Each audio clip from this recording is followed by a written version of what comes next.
Study IQ IAS, अब तैयारी हुई affordable. Okay, so hello guys, welcome to Study IQ. तो दोस्तों today we are going to go to the next part of the chapter number 8. कल वाले lecture में हमने देखा था कि related to the government and administrative structure Delhi सल्तनत ने कैसे एस्टैब्लिश किया था. In that capacity we have seen the central administration, important departments of the central administration, thereafter how provincial and local administration was controlled by the entire Delhi Sultanate. So today our topic of discussion will be basically economy and thereafter social life, economic and social life of the Delhi सल्तनत. तो कुछ ज़्यादा information नहीं दी है, and वैसे भी as far as सल्तनत and thereafter even Mughal is concerned, then social life and economical life जो यहाँ से कुछ ऐसा ज़्यादा क्वेश्चन नहीं आते हैं. UPSC is more interested in political and thereafter cultural aspect of the सल्तनत एंड मुगल. तो पॉलिटिकल एस्पेक्ट तो अभी हम लोगों ने काफ़ी इलेबोरेट वे में पढ़ लिए हैं चैप्टर नंबर 7 में, जिसके ऑलमोस्ट 4 या पार्ट जो है वो हमने देखे थे. तो वैसे ही फिर अल्टीमेटली हम लोगों ने फिर एडमिनिस्ट्रेशन का जो बचा कुचा हिस्सा जो है वो लास्ट वाले लेक्चर में कवर अप करवा लिया. आज we are going to move to the economic and social life of the सल्तनत. मुगलों में भी बाय एंड लार्ज सेम ही पैटर्न रहेगा कि इकोनॉमी एंड सोसाइटी के ऊपर इतनी ज़्यादा बातें नहीं करेंगे मुगलों में भी, बस उनके किंग, देयर आफ्टर उनकी policies, administration and culture of the Mughal वो ज़्यादा इंपॉर्टेंट है, तो उसमें भी वही चलेगा.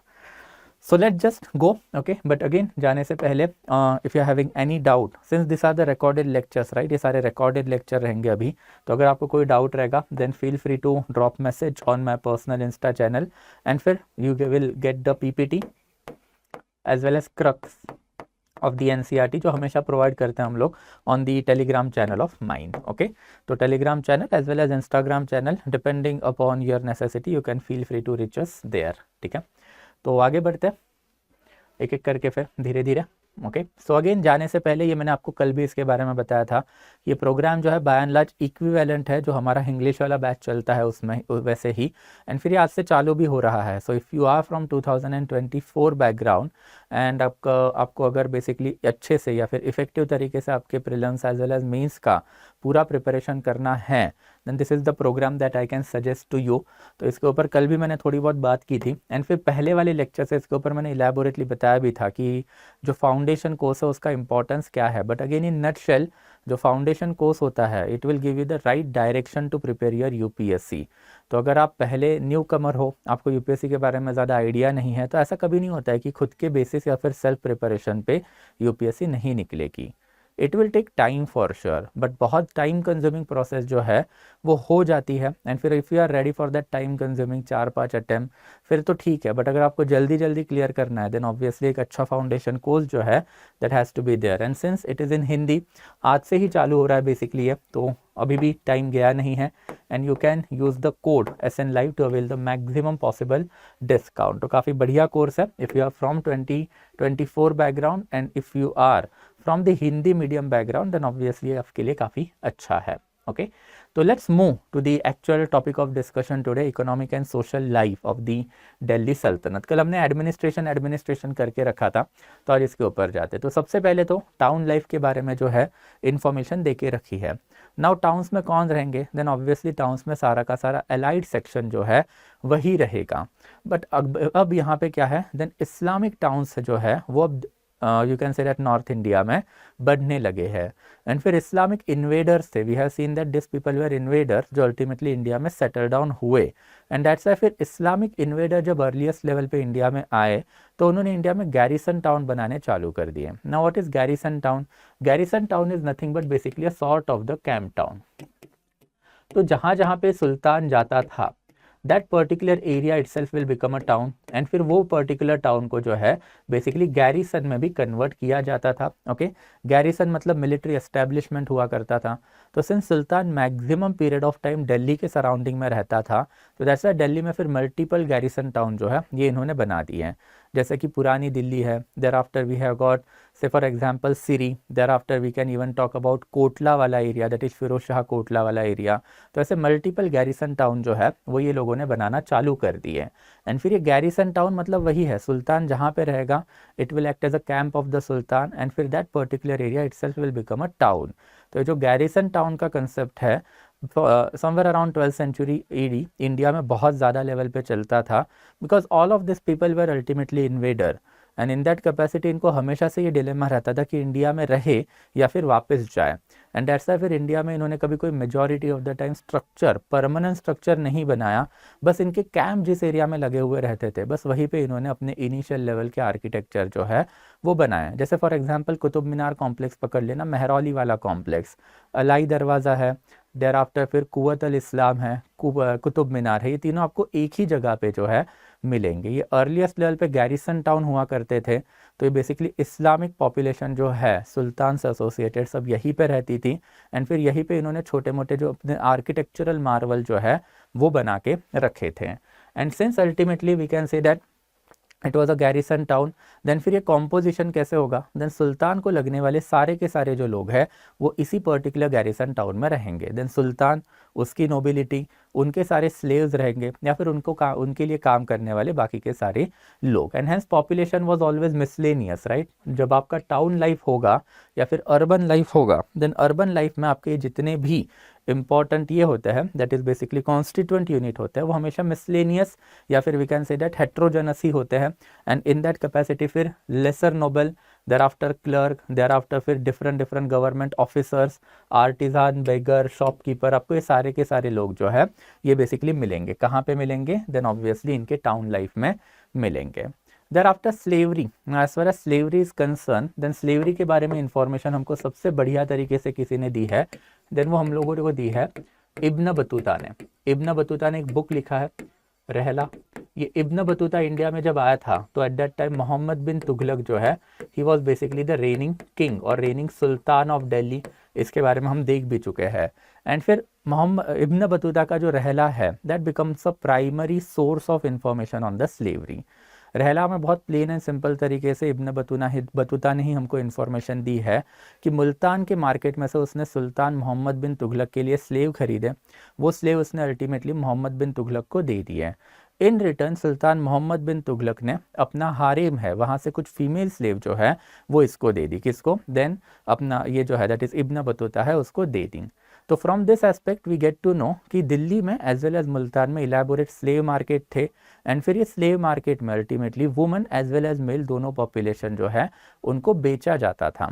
ना as far as male population is concerned, then male population जो है यूजुअली दो टाइप की ज़्यादा हुआ करती थी, that is mercenary and there after फिर इनंच। तो मर्सिनरी एंड यूनक या फिर इनंच इनको जो बोला जाता है। तो मर्सिनरी मतलब ऑब्वियसली वॉरफेयर खेलने वाला स्लेव, एंड फिर इनंच जो है he is a basically kind of the transgender person. Transgender person sultans या फिर बड़े बड़े जो नोबल मैन है वो मेंटेन रखा करते थे because of the protection of the harem. तो woman was always considered as a property in medieval India, and फिर वो प्रॉपर्टी है अल्टीमेटली उसको प्रोटेक्ट करने के लिए आपको एक male we can say that bodyguard चाहिए, बट मेल बॉडीगार्ड के साथ तो ट्रस्ट इशू होंगे, राइट। तो ट्रस्ट इशू ना हो इसके लिए फिर अल्टीमेटली ट्रांसजेंडर पर्सन जो है those way preferred. One of the eunuch जो है अल्टीमेटली काफ़ी बेटर या फिर बड़ा मिलिट्री कमांडर भी बना, हमने उसके बारे में भी पढ़ा था, that is Malik Kafur, right, simple. And वैसे ही फिर अल्टीमेटली फीमेल स्लेव जो है वो भी हम लोगों को मिलती है। नाउ फीमेल स्लेव में सबसे बड़ा वाला जो कैटेगरी जो होता था वो होता था कॉन्क्यूबाइंस। ये कॉन्क्यूबाइंस मतलब प्लेजर गर्ल हुआ करती थी, एंड फिर ये प्लेजर गर्ल जो है उनका रेट काफ़ी हाई हुआ करता था, even higher than the mercenary and ordinary male slave. Why, because obviously ये वाली जो लड़कियां है इनको बड़े बड़े नोबल मैंस के प्लेजर के लिए क्रिएट किया जाता था, एंड फिर इन दैट कैपेसिटी ये जो लड़कियां है इनको अच्छा खासा तालीम मतलब एजुकेशन है वो भी दिया जाता था। तो input cost was high we can say that, and that's फिर इनकी जो अल्टीमेटली जो प्राइसिंग है वो हमेशा से ही ज़्यादा होती थी। देयर आफ्टर फिर इसके अलावा जो है इनको आप दासिया भी बोलते हो, दैट इज़ डोमेस्टिक वर्कर जो है उसके लिए भी वुमन जो है वो बेसिकली रखी जाती थी। तो कॉन्क्यूबाइन हो सकती है, डोमेस्टिक वर्कर हो सकती है, but according to Ibn Battuta himself सबसे इंपॉर्टेंट या फिर सबसे हाईएस्ट पेड स्लेव कौन हुआ करते थे, then young boys and thereafter girls. तो यंग बॉयज़ एंड गर्ल्स का जो मार्केट है वो हमेशा से इंपॉर्टेंट था बिकॉज ऑब्वियसली पोटेंशियल है, आप इनको कुछ भी बना सकते हो, मर्सिनरी बना सकते हो, प्लेजर गर्ल बना सकते हो, इनंच बना सकते हो, and accordingly thereafter you can get your investment. And that's ultimately young boys and young girls जो है इनको भी स्लेव मार्केट में बेचा जाता था, खरीदा जाता था, एंड फिर इनकी प्राइस जो है वो हमेशा से ही ज़्यादा रहती थी, and that is what basically the information that is there. तो एक्विजिशन ऑफ द स्लेव जो है ये बेसिकली सारे ही लोग करते थे, Arab, Turks and thereafter even India. तो इंडिया में अल्टीमेटली ये स्लेवरी जो हम लोगों को आचार्य चाणक्य के टाइम से ही मिलती है। चाणक्य के जो रूल ऑफ स्लेवरी है उसमें हम लोगों ने एक रूल जो है काफ़ी अच्छे तरीके से पढ़ा था, राइट, कि दैट इज बेसिकली अगर मास्टर जो है if he is having any sexual relation और physical relation with a slave girl and फिर स्लेव गर्ल को बच्चा हो जाता है, then slave girl is considered as a free and फिर वो बच्चे को अल्टीमेटली राजा या फिर मास्टर के सारे राइट जो है वो भी मिलते हैं। तो आचार्य चाणक्य के टाइम से ही इंडिया में स्लेवरी जो है वो अवेलेबल है। Acquisition slave was quite common even in the medieval period of the time. Slave market जो है दिल्ली एंड मुल्तान वाला काफ़ी फेमस था। एंड आफ्टर स्लेवरी का जो बेसिक इन्फॉर्मेशन जो इब्न बतूता के रिहला से हम लोगों को मिला है वो भी हमने देख लिया। एंड फिर एक क्वाइट कॉमन स्टेटमेंट एनसीईआरटी का, उसको भी याद रख लेना थोड़ा, कि it can be argued that condition of a slave was better than the domestic servant. Yes absolutely, अगर आपने किस चीज़ को खरीदा है देन ऑब्वियसली फिर वो चीज़ आपके लिए ज़्यादा वैल्यूएबल रहेगी rather than the person who is working for you. Then slave जो है उनको खरीदा जाता था, and that's they were the personal property and hence they enjoyed better status than the domestic servants that were there. तो this is something called as slavery. Cost of living in the urban area. Now cost of living of the urban population जो है, अब इसके ऊपर हम लोगों को ज़्यादा कुछ इन्फॉर्मेशन जो है वो नहीं मिली है, but generally we can say that the prices of the food produce जो है वो चीप है। एंड फिर ये चीपनेस का सबसे एपिटोम जो है वो था during the time of the Alauddin Khilji. Alauddin Khilji के मार्केट रिफॉर्म जो हमने अच्छे तरीके से देख लिए थे, एंड दैट्स वाई जो प्राइजेस ऑफ द चीपनेस है वो हमेशा अच्छे से ही रहे हैं। बट ये अलाउद्दीन खिलजी के जितने भी मेजर्स है after his death they basically collapsed. And फिर अलाउद्दीन खिलजी के बाद जो एमबीटी आया, तो मोहम्मद बिन तुगलक के टाइम पर अल्टीमेटली कंट्री में जो अग्रेरियन क्राइसिस हुआ, एंड अग्रेरियन क्राइसिस की वजह से मोहम्मद बिन तुगलक ने अपने खुद के अग्रेरियन मेजर्स जो लिए थे वो देखे। But since there was a famine like condition ultimately during the time of the MBT's reign, MBT ने ultimately we can clearly see एक तो sondhar and thereafter taccavi loan जो है वो दे दिए, तो sondhar taccavi loan and thereafter Diwan i Kohi जो बेसिकली दीवान ए आमिर ए कोही के अंडर रहेगा। तो ये दीवान ए कोही मतलब एग्रीकल्चरल डिपार्टमेंट एग्रीकल्चरल लोन चालू किए थे। बट बाय एंड लार्ज इससे हमको ये पता चलता है कि सुल्तान जो है he was always interested in producing and thereafter फिर in keeping people feed. Okay, तो लोगों को बेसिकली खाना खिलाने में एंड thereafter प्रोडक्शन बढ़ाने में हमेशा से सुल्तान जो है वो यकीन रखते थे, and that is what their measures ultimately suggest. And that's why फिर overall prices of the food grain जो है it was basically the matter of debate during that period of time. And फिर सुल्तान जो है ये पर्टिकुलर एस्पेक्ट में हमेशा से ही ध्यान लगा के चीज़ों को मेंटेन रखने में यकीन रखते थे। एंशिएंट टाइम में भी होता था।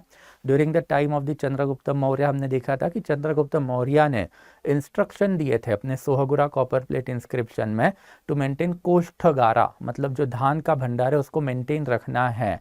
तो एंशिएंट टाइम से ये कंडीशन इंडिया में थी। Agriculture was primary, thereafter availability of the food grain in the market was always being taken care of by the king और thereafter सुल्तान। thereafter फिर पुअर कंडीशन जो है बेसिकली जो गरीब लोग हुआ करते थे, देन ऑब्वियसली उनकी जो बेसिकली लाइफ है वो हार्ड ही रहने वाली थी, and it was Indeed hard. And thereafter फिर इनइक्वालिटी इन द सोसाइटी जो है वो हमेशा से ही हॉलमार्क रहा है इंडियन सोसाइटी का। तो मीडिएवल सोसाइटी जो है उसमें वी कैन क्लियरली सी कि जो मुस्लिम नोबिलिटी जो थी वो एकदम बढ़िया लाइफस्टाइल में रहती थी, बट मासेस जो रहते थे वो हमेशा से ही क्या करते थे, हार्डशिप फेस किया करते थे। ज़ियाउद्दीन बरानी जो है उसके बारे में भी हमने देखा था कि ज़ियाउद्दीन बरानी जो है he was happy when sultan Mohammad bin Tughlaq and sorry not sultan Mohammad bin Tughlaq, sultan Alauddin Khilji ने अल्टीमेटली खूट मुकादम एंड राइस की पावर कम की थी। बिकॉज अकॉर्डिंग टू ज़ियाउद्दीन बरानी ये जो खूट मुकादम या फिर राइस जो है इन्होंने अपने अंडर मुस्लिम लोगों को काम में रखा था, and it was not good for the Islamic people to work under Hindu person. And that's why we can clearly see कि सल्तनत में मुस्लिम लोग जो है वो भी हिंदुओं के लिए काम किया करते थे, हिंदू लोग भी मुस्लिम्स के लिए काम किया करते थे। एंड फिर जो इकोनॉमिक कंडीशन है ultimately everything depend upon the money. इनके लिए मनी कौन सा था, देन सिल्वर टंका एंड कॉपर जितल वाला जो पैसा था वो था। And that's why society was by and large inequal only. thereafter फिर caste, social manner and thereafter custom की जहाँ तक हम लोग बात करें, देन सबसे पहले status of the Hindu society जो है उसमें कुछ ज़्यादा चेंजेस है नहीं। हमने इब्न बतूता अल बरूनी जो है उसको इन डिटेल में देखा था। 1030 AD में अल बरूनी का जो स्टेटमेंट है, and thereafter Al Biruni का जो इंडियन सोसाइटी का जो वर्जन है उसको हम लोगों ने during the time of the early medial India elaborately देखा था। एंड फिर अल बरूनी के टाइम पे मैंने आपको बताया था कि अल बरूनी ने जो सोसाइटी का डिस्क्रिप्शन दिया है वो by the time period of the 18th century continue रहा है। मतलब देयर इज़ वन अपर वर्ण, लोअर वर्ण। अपर वर्ण में कौन रहेंगे? देन ऑब्वियसली ब्राह्मण क्षत्रिय रहेंगे। लोअर वर्ण में कौन रहेंगे? देन ऑब्वियसली शूद्राज एंड वैश्यास रहेंगे। बट ये अब शूद्रा वैश्य का डिस्टिंक्शन है वो बाय एंड लार्ज खत्म हो चुका है। ब्राह्मण क्षत्रिय का डिस्टिंक्शन बाय एंड लार्ज खत्म हो चुका है। एंड फिर इन दैट कैपेसिटी सोसाइटी में अपर वर्ण के लिए कुछ और रूल, लोअर वर्ण के लिए कुछ और rule, but by and large यही वाली सिस्टम जो है कंटिन्यू रही है। तो ब्राह्मणा जो है उसको उनको सोसाइटी में जो पहले से ही टॉप पोजीशन है वो मिलके रखी है। क्षत्रिय की पोजीशन भी बाय एंड लार्ज वही है जो एंशियंट टाइम से चली आ रही है, बट इनके दोनों का बीच का जो अलायंस है अब वो भी काफ़ी कंप्लीट होता हुआ हम लोगों को दिखाई दिया है। And on the other end Vaishyas and Shudras, अब इनमें कोई डिस्टिंक्शन जो है वो बचा नहीं है। तो वैश्यास होंगे या फिर शूद्राज होंगे, तो इनका जो डिस्टिंक्शन है अब ये खत्म हो चुका है। They are by and large one and same only. And in that capacity फिर ये लोग जो है एक ही कंपाउंड में रहते थे, देर आफ्टर एक ही साथ बैठ के खाना भी खा सकते थे, and there after even marriage जो है इन लोगों में चलते थे। एंड फिर इन दैट कैपेसिटी जो सबसे वर्स्ट ऑफ सेक्शन है सोसाइटी का, दैट इज चांडाला। तो चांडाला एंड आउटकास्ट लोग जो है बेसिकली इनके बारे में हमने एंशियंट में भी पढ़ा था कि चांडाला जो है मोस्ट प्रोबेबली दिस कम्युनिटी जो है वो नॉन आर्यनिकल कम्युनिटी है। And in that capacity non Aryanical जो कम्युनिटी है मतलब बेसिकली आर्यन फोल्ड के अंडर नहीं आती है, ये आउटकास्ट सोसाइटी है, आर्यन सोसाइटी के बाहर वाले लोग हैं। तो उनकी पोजीशन है ऑब्वियसली आर्यन सोसाइटी में हमेशा से ही वर्स्ट ऑफ होने वाली है। तो ये दो भले एक दूसरे के साथ इंटरमिंगल करे, ये दो मिलके ब्राह्मण एंड क्षत्रिय को सर्व करे, बट ये लोगों को इन लोगों से कोई लेना देना नहीं होता है। Intermingling between this two were prohibited. तो this is basically Aryanical fold, this is non Aryanical fold, right. There after फिर नेक्स्ट वन वुमन। ना as far as woman condition is concerned, जो पहले से ही डिटेरियरेट हो रही थी वो अभी भी डिटेरियरेट हो ही रही है, राइट। तो इन दैट कैपेसिटी सती वाली प्रैक्टिस है वो कंटिन्यू है। इब्न बतूता ने एक हॉरिबल अकाउंट जो है सती प्रैक्टिस का दे के रखा है। तो मतलब सती प्रथा जो है वो पहले से ही चली आ रही थी। 510 AD onward Iran pillar inscription में हमको सबसे पहला एविडेंस मिलता है सती प्रथा का। And there after we can clearly see ये वाली जो प्रैक्टिस है by the time of the Harshavardhan establish हो चुकी थी। हमने बात भी की थी कि Harshavardhan try to save his sister Rajyashri from going into sati. And thereafter यही सती प्रथा के बारे में अल्टीमेटली इसने भी दैट इज अब अल बरूनी जो है उसने भी लिख के रखा है। And now Ibn Battuta has also written about the practice of the sati, but sati was always associated with the notion of purity. And फिर अल बरूनी ने हमको इन्फॉर्मेशन भी दी ही कि सती जो है वो यूजुअली अपर वर्ण के लिए ही रिजर्व प्रैक्टिस है, लोअर वर्ण जो है वो सती नहीं करते। एंड फिर पोजीशन ऑफ वुमन में भी हमने देखा है कि कैसे अपर वर्ण वाली जो वुमन है उनको सिर्फ पॉलिटिकल राइट है वो दिए गए थे, सोशल इकोनॉमिकल राइट निकाल लिए थे। And since social economical right उनके निकल गए, they were made completely dependent upon the male counter part.